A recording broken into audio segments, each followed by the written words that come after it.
शुभ सकाळ.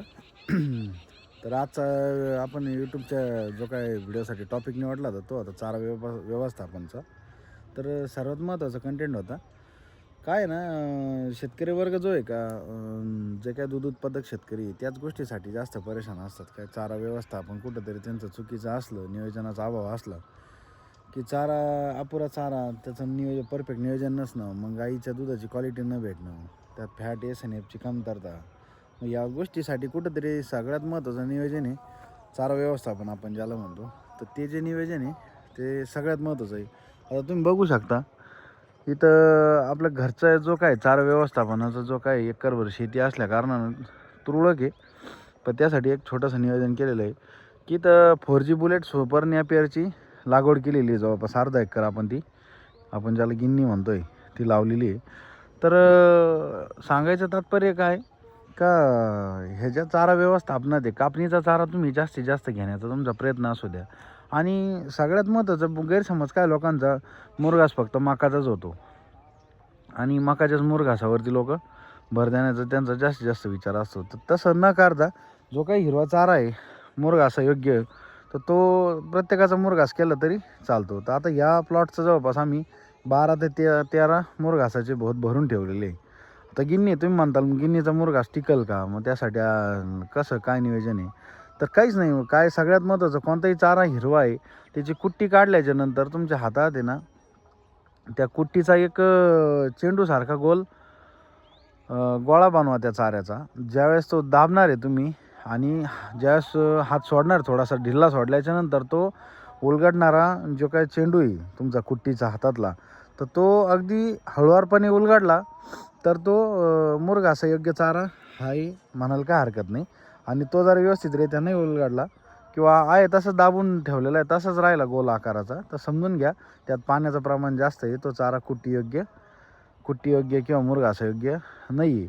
तर ह्या गोष्टीचं सगळ्यात महत्त्वाचं या रोल आहे चारा व्यवस्थापनमध्ये मुरघासाचं, की बाबा तुमचं कुठंतरी हे व्यवस्थापन तुमचं पक्कं पाहिजे. आता ज्यांना शेती कमी त्यांना मक्याचा चारा घ्यानं किंवा घासाची लागवड करणं, मेथी घास आपण ज्याला म्हणतो ती लागवड करणं किंवा जास्त प्रमाणात त्यांना कंटिन्यू घास पुरल याची उपलब्धता नसती, तर त्यांच्यासाठी एक सगळ्यात महत्त्वाची गोष्ट आहे की बाबा 4G बुलेट सुपर नेपियरची लागवड करा, जेणेकरून तुम्हाला चाऱ्याची कमतरता भासणार नाही. जे काही कापणीचे चारे असेल आणि थोडासा बाहेरून खरेदी केला तुम्ही मकाचा चारा किंवा थोडीफार अर्धा एकरभर मका केली, अर्धा एकरभर गिन्नी केलेली आहे. आता तुम्ही पाहू शकता का हे जे काय आपलं 4G बुलेट सुपर नेपियर आहे, आता यामध्ये 4 फुटी जवळपास आपण 4 फुटाचं अंतर दोन्ही बॅटांमध्ये ठेवलेलं आहे. त्याचं कारण असं की त्यामध्ये ज्यावेळेस आपण मेहनत करतो आहे VSTची ते एकदम योग्य रीतीनं होणार आहे. आता याची जवळपास एक कापणी झाली, 2 कापण्या झालेल्या आहे. दुसऱ्या कापणीला आम्ही याचा मुरघास बनवला. पहिली कापणी चालूमध्ये जनावरांना घातली होती. आता तुम्ही बघू शकता एक नंबरचं बेट आहे का बा, फुटवे पण एक नंबरचे आहे आणि अंतर्गत जी काही जागा आहे ती पण योग्य सोडलेली. त्यामुळे ज्यावेळेस VSTची आपण त्यात मेहनत करणार आहे तर त्यावेळेस ती एक नंबर मेहनत असणार आहे. आणि त्या मेहनतीमुळं जो काय त्याचा फुटवा आहे किंवा जे काय त्याचं उत्पादन क्षमता आहे ती नक्कीच वाढणार आहे. आणि सगळ्यात महत्त्वाचं जे काय चारा करताय तुम्ही घरचा गोठा आहे, तुम्हाला शेणखत बाहेर देण्याच्याऐवजी घरच्याच चारा व्यवस्थापनासाठी वापरत चाला, जेणेकरून त्याचा खूप सारा फायदा तुम्हाला नक्कीच होणार आहे. आणि सगळ्यात महत्त्वाचं ज्या ठिकाणी तुम्ही गोठा केलेला आहे तर त्या ठिकाणी चारा हा जवळच असणं गरजेचं आहे. काय होतं आहे, काही दूध उत्पादकांचा प्रॉब्लेम असा होतो आहे, गोठा एकीकडे आहे, चारा तुमचा दूरवरून आणायचा आहे, त्यावेळेस मग तुमची जी काय होणारी हॅरेसमेंट आहे ती भरपूर मोठ्या प्रमाणात राहते. आणि ती हॅरेसमेंट होऊ नये म्हणून तुमचं गोठा आणि चाऱ्याचं व्यवस्थापन जवळच असणं गरजेचं आहे. आता इथं दिसतं आहे तुम्हाला वरती मुक्त गोठा आहे आणि हे खाली चाऱ्याचं नियोजन आहे.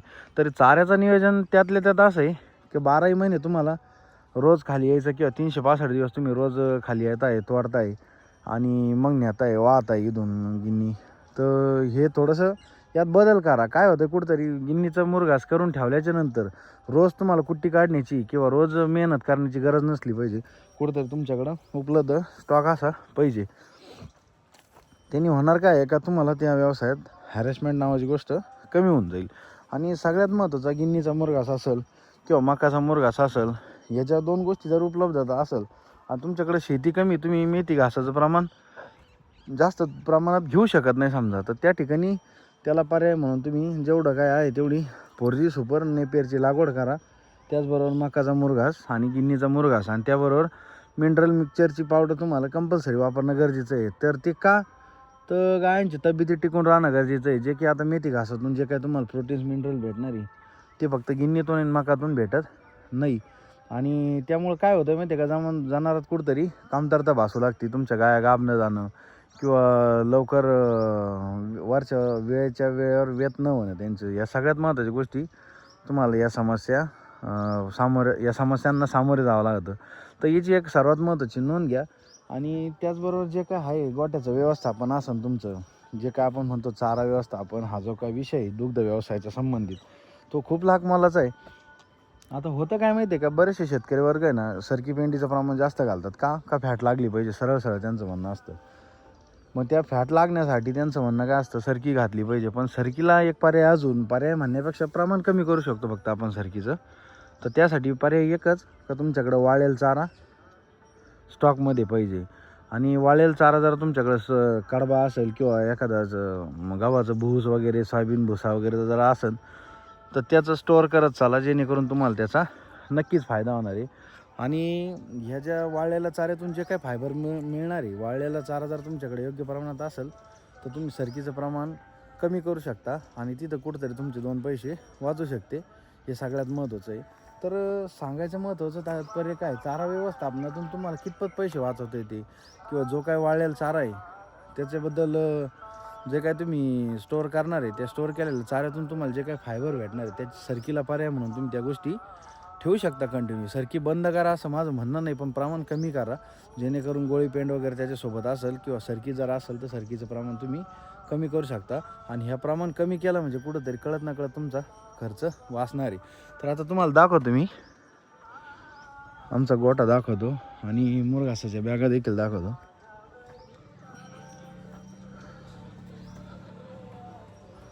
तर तुम्ही बघू शकता हे पाण्याची दावण आहे इकडं गोठ्यामध्ये.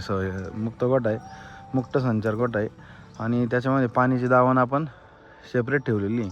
तर दावण एवढ्या लांब आणि सेपरेट ठेवण्याचं मूलभूत कारण काय, की जनावरांनी तिथं दावणीत चारा जो खाल्ला आहे तो खाल्ल्याच्यानंतर त्या चारा खाल्ल्याच्यानंतर जर लगेच पाणी पित आहे तर त्या दावणीत त्या चाऱ्याचे कचरा वगैरे येत असतो. मग दावण जर तुमची पाण्याची सेपरेट आहे तर त्यामध्ये काय कचऱ्याचं प्रमाण बरंचसं कमी असतं.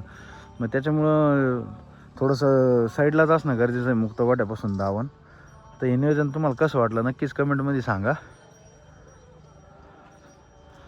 आता हे ऑर्गॅनिकसाठी एवढा प्लॉट सोडलेला होता मी, ऑर्गॅनिक फार्मिंग आपण ज्याला म्हणतो आहे.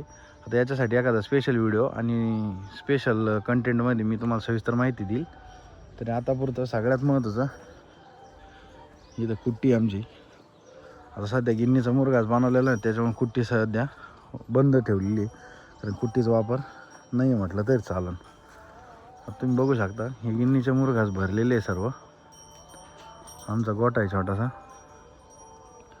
मी एका व्हिडिओत बोललो तुम्हाला झाड असणं गरजेचं आहे गोठ्यामध्ये, ज्यावेळेस पाहिजे जनावरांना त्यावेळेस सावली भेटणं गरजेचं आहे.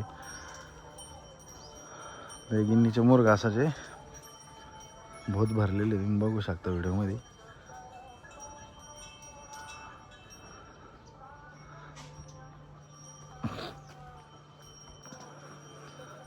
काय होतं ना, रोज चारा तोडायचा, रोज आणायचा, कुठंतरी कंटाळवाणं वाटतं माणसाला. मग त्याच्यासाठी पर्याय एकच की तुमचं नियोजन असणं गरजेचं आहे.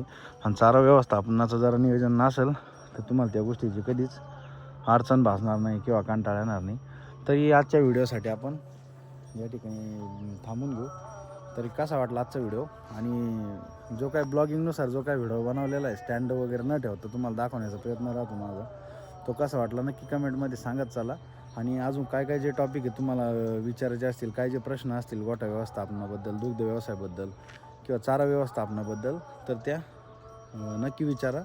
आणि असाच तुमचा सपोर्ट असू द्या. जे काही नवीन सबस्क्रायबर आलेले आहेत त्यांनी चॅनलला जे काही बेल आयकॉन आहे त्यावरती क्लिक करा, म्हणजे नवीन नवीन व्हिडिओची तुम्हाला नोटिफिकेशन मिळत जाईल. आणि व्हिडिओ आवडल्यास नक्की शेअर करत चला, ज्यामुळे तुमच्या एका शेअरमुळे नक्कीच कोणाचा तरी फायदा होणार आहे. धन्यवाद. शुभ सकाळ परत एकदा सर्वांना. जय हिंद, जय महाराष्ट्र.